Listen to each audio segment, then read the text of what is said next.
Je m'appelle Jean-Michel Gaillard, je suis directeur de recherche au CNRS dans un laboratoire de l'Université de Lyon et je travaille sur la dynamique des populations de vertébrés. Aujourd'hui, j'ai le plaisir d'accueillir Christopher Cameron. Moi, pour ma part, je suis en thèse en écologie à l'Université des Antilles en Guadeloupe. Alors, j'ai commencé ma formation en France, à l'Université de Bourgogne, où je me suis très vite intéressé à l'écologie. Et par la suite, j'ai eu l'occasion de rencontrer Franck Cézilly, qui m'a parlé du projet Caribbean Initiative, qui m'a beaucoup plu, et ce qui m'a permis de poursuivre en thèse.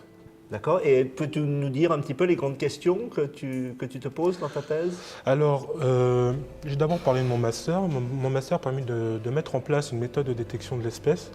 Donc, j'ai découvert que la méthode de l'AROPAS, qui consiste à diffuser le champ de l'espèce afin d'induire une réponse des individus qui se trouvent sur le point d'écoute, est meilleure pour détecter les individus que la méthode passive, donc la méthode plus traditionnelle.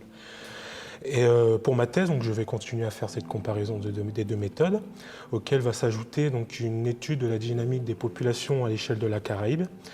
Notamment, une des grandes questions qu'on se pose, et une des études préliminaires en génétique montre des résultats assez surprenants, je dirais.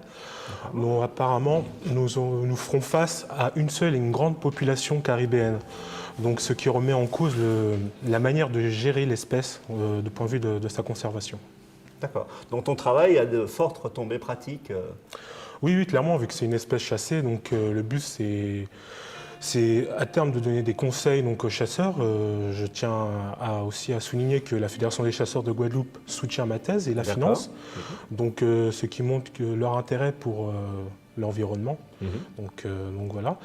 Le but c'est de leur donner des conseils sur les prélèvements à faire sur l'espèce de manière à ne pas provoquer de désastre, à savoir la disparition de l'espèce. D'accord. Et donc après ta thèse, est-ce que tu as des projets pour l'avenir? Qu'est-ce que tu aimerais faire dans un monde idéal? Alors dans un monde idéal, j'aimerais devenir enseignant-chercheur ou chercheur, soit dans le domaine public ou privé. Mais j'aimerais bien rester en Guadeloupe et travailler en tant qu'enseignant-chercheur à l'Université des Antilles.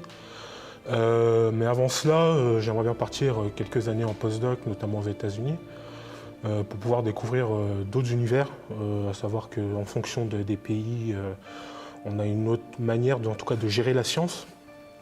Donc ça me permettrait aussi de rajouter des cordes à mon arc. Et tu as déjà identifié quelques laboratoires ou quelques équipes que tu aimerais bien rejoindre? Oui, pourquoi pas. Enfin, j'ai eu l'occasion de rencontrer Franck River-Milan, qui notamment travaille pour l'Agence de la protection de la faune sauvage aux États-Unis, et qui travaille beaucoup dans la Caraïbe, notamment à Porto Rico, sur les colombidés. Donc c'est le groupe d'espèces que j'affectionne. D'accord. Donc oui, pourquoi pas travailler avec Franck River-Milan, ça serait un plaisir. D'accord. Merci beaucoup, Christopher. De rien.